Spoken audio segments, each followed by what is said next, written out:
Hello, you wonderful people, and welcome to another episode of Not Too Comic Book. This being a show where we talk about TV shows that are adaptations of comic books. For today's episode, I'm going to talk about the latest episode of Legion. A lot of interesting things went down in this episode, so let's break it down. Obviously, we dive a little bit more into Switch's powers in the sense of kind of breaking down the fact that, obviously, like we dabble in it a little bit, but we don't go through the full lesson of basically be careful about the consequences of time travel. Because basically, you got to think about who you're going to run into, basically people tangentially that you will kind of run into, and those you will deliberately run into, basically. And so that was it, but we can get into the nitty gritty. Once again, every time travel thing has its own things of how it works. So I'm curious, because it's the whole conversation of you have to be careful because there's ripple effects. But I was curious, it would make sense that she would be able to go to the future, but I was curious if that's something they were really going to tackle at all. Just because, you never know. Once again, kind of using the MCU, for example, I know their time travel rules are differently, but the whole traveling to the future thing was something that was never explored. Who knows if that's actually possible in that continuity. But this continuity for her is just like one pathway leads to the future, another pathway leads to the past. It's kind of actually interesting when she kind of opens up the hallway. It's kind of interesting because David tries to get in, but he can't. Even with his powers, he's still not strong enough to get in. I guess he's just not welcome, and it's something only she can do. And obviously David's kind of panicking because for him it's this was kind of his Hail Mary plan, because it's if I can do this, I can change everything, and then everything will be okay in the end. I think maybe in some shape or form, I think he thinks when it's all said and done, David believes he can get it all, have it all.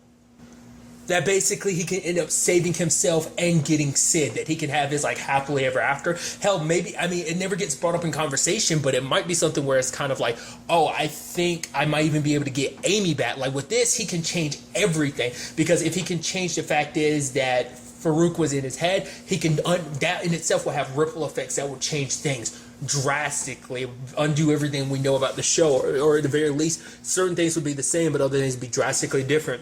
He'd have everything that he'd want to be loved. And who would he want to love him? He'd want Sid to love him. He'd want Amy to be there. And I think maybe he'd keep the others around too, because they are his friends. They're kind of a sort of a family. So having them kind of along too. It's kind of interesting because Lenny keeps, she brings it up at the end of the episodes, what time period he's going back. What is he going to change and everything? It's because Lenny's so dedicated to him. And to the point, I think it's kind of adorable that she's basically putting Switch in her place. It's yeah, you might be new and hot shit. You might have powers and all that, but I'm the one he comes to. I'm the one he needs. He made such a point last season, and obviously, Amy inside of Lenny's head made her go oh, he needs you. She's he needs me, and she wants to feel special and important to him because she loves David, and she's kind of that girl that's smitten. That's it's no matter what anyone else sees, I see what I want to see, and I just I think David is looking for love, I think Lenny wants to be loved too, And so it's interesting just to see her being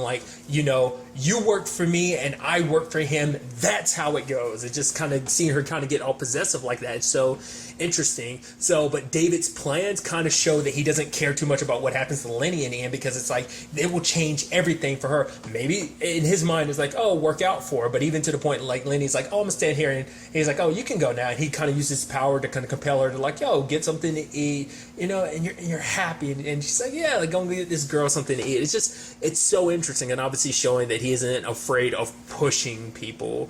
That isn't it what he did to Sid? That was the first time he had ever done that before, I believe so. So the fact is he's kind of doing it a little bit more and more. It's kind of tilting that scale a little bit. So. But obviously, once again, David wants to go back to the moment. He wants to go back to the haunted house. He wants to go back to Farouk infecting his mind and change that. Because it's for him, it's I'm saving lives. And the fact of the matter is, the only way, he's it's not about a girl anymore. But I still believe on some level it is about Sid, because it doesn't change the fact is that you still love her and you want to be with her. You want her to be with you. So, but for him, it's more so oh, the fact is I can save so many lives. I can do so by saving myself, because he feels if he erases all of that, the fact of the matter is then he'll have full access to his powers. People won't be hunting him down. He can go out there, spread peace and love. It's actually kind of interesting because him and Sid have their first face-to-face, I would assume, since the end of season 2. And obviously, he makes this snide remark I thought was kind of interesting, because she's bringing up the fact is oh, you've got all these girls surrounding you and stuff like that. He's you jealous? And he's I'm sorry, that's not what I meant. I think that's a little bit of his cockiness of his mind kind of taking over. Because let's not forget, with David, it's not just him in his own head. There are other Davids in his head as well. And I think there was an instance of one of them kind of sneaking out in that moment, but he kind of snaps back to the David who's trying to be the hero and everything. Obviously, Sid kind of brings up the fact of the matter is that, because obviously he's trying to be like, the fact is, you literally killed me twice. She showed me. Because it's almost like she's trying to make it seem like, oh, you're trying to get help. Which is so interesting because at the end of season 2, you were willing to give him help. But now you're not. You're straight up. Because for her, it is more so about revenge because of what David did. He took advantage of her. He took advantage of her mind and her body when he did that. Once again, I'm not trying to defend it. It was super fucked up of what he did. But his twisted mind, it's like, oh, no, but, it's like, I just needed time to explain everything to you. You had forgotten the fact is that you love. It's a whole, twisted thing in his mind. But I think for him, it's like, yeah, if I could, I'd go back and change it. Like, hell, we could go back to any point in time. Tell me when and we can change it. But for Sid, it's like, no matter where we go in time, you're always going to be you. I think she thinks, even if he got rid of Farouk, which maybe even they're on that wavelength, it's like, oh, I know that's what you're going to do. But even if you do that, that's still going to be you. You're still going to be this evil person who ends the world. And, and for him, it's just like, you can tell it just kind of bothers him. It's just kind of like it's all set in stone for you, isn't it? Like, you're not even willing to give me a chance. And we see that, like, his mind juice, like I said, that's what I'm referring to it as, starts seeping out, but it's red now because obviously, like, it's connected to his emotions, and so it's obviously it has a very different effect than the blue. The blue is more calm and chill. It's all positive. It's all peace and love, and then the red is just like negative emotions, just anger and just sadness. I'm assuming more so than anything, anger.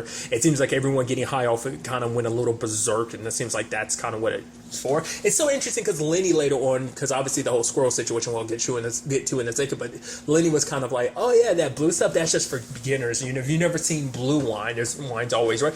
I'm wondering, is it a situation where it's like David's had this happen before? So for her to be like, make that reference, because I was like, is this the first time he's ever, it seems like this is the first time he's ever done, but I guess not. I guess there's been moments in probably early days when he was probably doing this. It was probably harder to kind of focus on the more positive stuff, so negative stuff kind of slipped through. So they probably, seen the effects of this, and so Lenny just took advantage of it, knowing that in the end this could help out. That's where my mindset's at with it. I actually kind of feel bad for Squirrel because he was like, oh, being loyal and everything. He's like, oh, I know you're trying to trick me. And they drop him from the plane. And it wasn't the most subtle landing because he walks away limping. And then you have Lenny showing up there like, oh, come on. And I love like Carrie being like, can I fight her? It's like, okay, yes, Clark's like, you can fight her, but you can't kill her because we need her to get to David and whatnot. Is it me or was that van? They were like the cat on top. Is that supposed to be kind of like a Cheshire, something similar to the Cheshire cat? It just seemed like it was. I knew it was a cat, but it seemed more kind of like the Cheshire cat than, because obviously it kind of has that like Alice in Wonderland theme. I love that. Just like, oh, the little tea party they're having and everything. And I love like, because it's so crazy because it seems like it's hard to say whether Lenny's actually doing anything on her own or whether that's David's influence coming through. Maybe it's just like smoking some of that stuff. It's kind of like you're smoking into his like mind juice, so you get a little bit a hit off of that. Or maybe David shared some of his powers with Lenny for her to do that, where she kind of did the point where she shifted her voice like that, kind of all scary, and then kind of disappearing and appearing behind him. Like, it's, once again, that's some like trippy Alice in Wonderland stuff. I mean, that aesthetic is very, befitting, Legion, with the craziness that this show is. So it's just kind of interesting in that regard. I also thought it was kind of interesting when Carrie, she came out with the sword and everything, and the girls had their knives and everything, and she just like dropped the net, which I think it speaks volumes about Carrie, because the fact is normally she just go in kicking ass and whatnot, but for her to be following the plan and be like, drop the net, like you, because she's always all about action and stuff like that, but the fact is she's willing to kind of take a time to go like, all right, let's follow through with a plan, let's go with the motions of everything. I think that speaks volumes. But it turns out the whole thing was a decoy so they could sneak away with Carrie.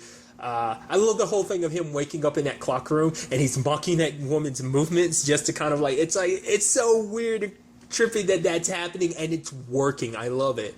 But then he talks to, runs into and talks to David. And David's like, I'm not going to kill you. It's a whole conversation of, and I think this kind of fuels David's perspective even more. It's like, you are caught between how we see you versus how you see yourself, who you think you are, and I think that's going to be even more proof of like, hey, if I go back in time and change this whole Farouk situation, that means my story wouldn't have played out the way it did, and maybe I wouldn't be where I am, where people think I'm going to destroy the world, which is once again another conversation of like, we haven't talked to future Sid. Are we not going to talk to future Sid? We do have a time traveler, so maybe maybe that'll be something we'll kind of dive into later on, especially if she decides to go to the future, which I'm wondering, has she ever done that before? She might have only time traveled to the past. Like, the future might be something. I mean, I'm also curious, like, where did she get the information from about time traveling? Is that something her dad gave her?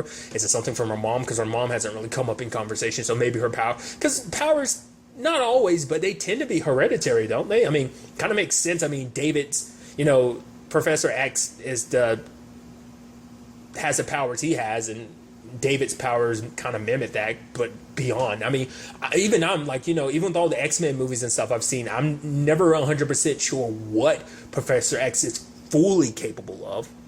Because I'm assuming David's even stronger than his dad, because he is like the most powerful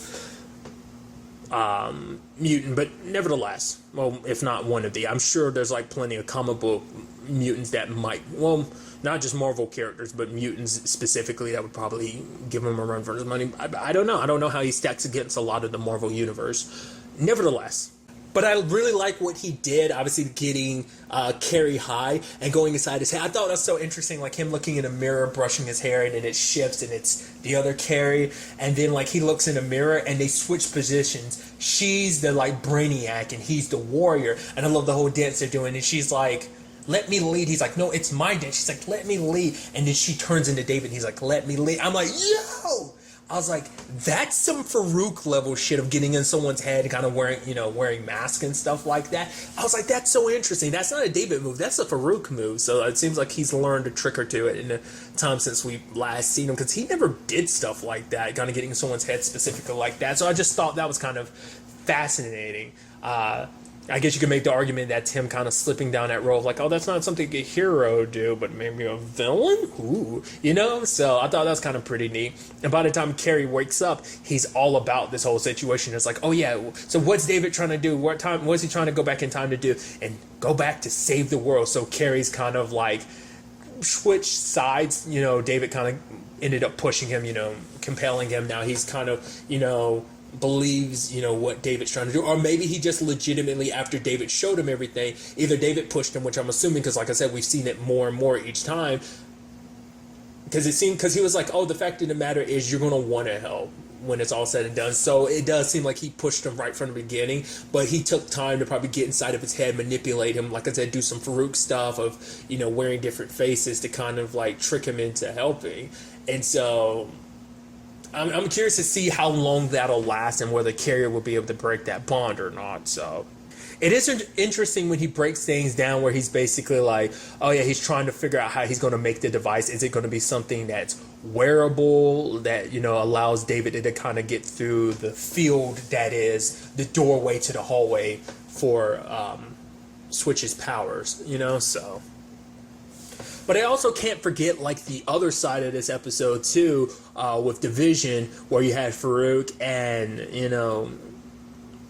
Sid talking, because Sid's like, oh, he's still acting like he's the villain, and Farouk's like, yeah, the false reality, and that's basically saying that makes him even more dangerous, because he does think of himself as a victim. He believes so strongly that he is the one in the right, so obviously he's not going to back down. He's not going to make this easy. He's going to fight tooth and nail because he thinks that he's in the right in this situation, which could make him dangerous, and saying that the only way they're going to be able to go up against someone of his caliber now that he has a time traveler on his side is, we had to deal with her first. Now, I'm thinking whether that's going to be them outright killing her, who knows? Maybe, like I brought that up before. I mean, Clark's kind of like, oh, we'll just kill her. The fact of the matter is, maybe it'll just be a situation that maybe Sid and Farouk will convince her, because they'd be like, oh, see who David is? But then maybe because she's a time traveler, maybe she'll see things differently and be like, well, maybe things aren't set in stone. Because it also come up the conversation of like, how exactly does he end the world? They don't know. It's interesting because it might have to deal with the boxes he's handing out, like all the boxes that the like lunch boxes that have his face that allow people to, like, I guess he's kind of almost in the drug business, the mind drug business. So maybe the whole point is like more and more people get it gets spread out there, more people get high off of it and become connected, kind of giving him his name. Maybe the more people that are kind of high off of him, they become a part of him, and he becomes more and more, they become his legion. I always thought like his whole situation was kind of like always in his head. That's where I thought, once again, I've never really looked into his name. Like last season was the first time they've ever referred to him as Legion. But I thought it was just mainly because of the voices inside of his head. Like I was thinking it was I feel like someone has powers similar to this, or maybe it's just him specific. I brought this up back in season 1. I was under the impression that his powers were basically every personality he has is a different power. I thought that's how his whole situation works. But it seems like he has different personalities, but it doesn't seem like it's necessarily correlates necessarily to his powers in that regard of like each power, like it's a DC reference, which that's a whole conversation in itself, but the reason I was thinking of that is Jane from Doom Patrol, Crazy Jane. She works kind of similarly to that. I don't think but he might have multiple personalities in his head, but his powers don't work in the same way that Jane's does. So nevertheless, that's kind of been of a tangent, but I'm assuming that's where it's potentially going to be, or maybe like when the mind juice goes out there, maybe it ends up killing people. They say like everyone's gone, but maybe it's not. Maybe it's a situation that maybe it's kind of similar to Oliver and Melanie's situation of like, their bodies are gone, but their minds are in kind of like the astral plane. Maybe it's kind of a similar thing. Maybe that's what it is. Everyone's minds are trapped in the astral plane where he can get access to and feed off of it, but their bodies are gone. So maybe in that way, most of the world is dead. Because it's so interesting because future Sid wanted to make such a point to like change everything, but I guess she figured if she told too much information, it'd give away too much, and it would make it so that things might not change. Because interestingly enough, which is interesting, like Sid is trying her best at the whole time travel thing. Now I'm sitting here thinking about it.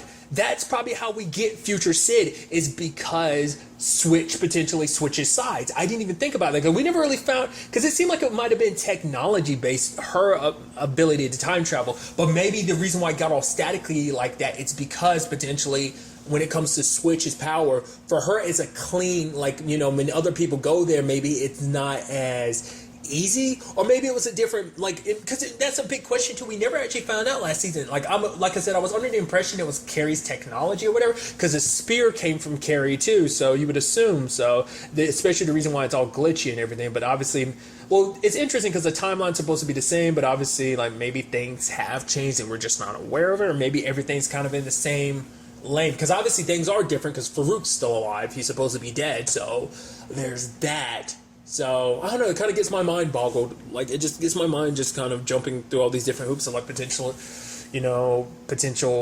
ways it is or could be. But I think that's something to kind of keep your mind about. Like, the fact is that, like I said, that might be technology-based, or maybe we'll end up finding out that is Switch-based, like the way she was able to, like I said. But I think at this point, because things are different, maybe once again, also depending on how time works, that timeline might not exist anymore because it's different. So that might be the reason why they don't talk to the future Sid, because they can't, because she doesn't exist anymore, because that future is different. But the outcome is still a potential, But I think that in itself is proof that there's an infinite way of possibilities of things playing out, that nothing is 100% set in stone. All you have to do is shift one thing and it changes the whole kit and caboodle, Who knows? But a big part of their conversation was obviously, like, Farouk is like, if you want to get close to David, kind of catch him off guard, you're going to need to, get close to him, not in a physical sense, but in an emotional sense. I'm going to teach you how to lie to him so well that he won't see it coming when you stab him in the back. And it's like, whoa. Because for David, that's all he wants. He wants her forgiveness. He wants her to love him again. Because for him, it's like, if he can get Sid to love him, then everything else will kind of fall into play. It'll just slowly but surely, it's like, okay, I'll get Sid to love me. Then we'll go back in time and we'll change everything. I'll make the world great. I'll make everything beautiful and amazing. I'll show that I'm not this monster. I'm going to be, its savior, essentially. So like I said, a lot of interesting things went down in this episode. And as you can obviously tell, a lot of stuff is going through my head about everything. So I'm very interested to see where all this ultimately ends up taking us going forward into the next episode. But really, that's all I want to talk about. Till the next time we meet, be happy, be safe, live life to the fullest, and enjoy it. Good day and goodbye.